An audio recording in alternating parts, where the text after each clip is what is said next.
ఇప్పుడు చాదపడ చేసేవాళ్ళు, పూజలు చేసేవాళ్ళు డబ్బులు తీసుకుంటారు అంటే తీసుకుంటారు. ఎందువల్ల తీసుకుంటారంటే ఇప్పుడు నేను తీసుకోను అనడం తప్పది. ఎందువల్లంటే ప్రతి ఒక్కరు మనిషి అనేది తీసుకుంటారు.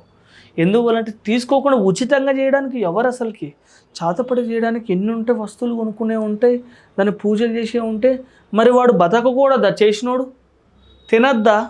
కిరాయిలు కట్టుకోవద్దా? మరి డబ్బులు అనేది తీసుకుంటారు నాన్న.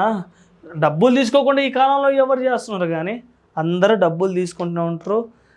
కొంతమందికి అనేది కూడా ఇప్పుడు చాలా వరకు అనేది కూడా తీసుకునే యోగాలు అనేది ఉంటాయి.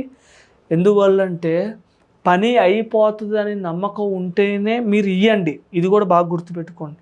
ఈయన గురువు గారితో పని అయిపోతుంది అనుకున్న వాళ్ళే ఇవ్వండి, లేదంటే ఇవ్వకూడదు. నీ పని నువ్వు చేసుకోవాలి. చాదపడి అనేది కూడా ఎంతమందికి ఉన్నా కూడా అది అనేది కూడా విరుగుడు అనేది కూడా తొందరగా అవుతుంది. పడటానికి అయితానికి టైం పడుతుంది. విరుగుడు అనేది తొందరగా అవుతుంది మనకి.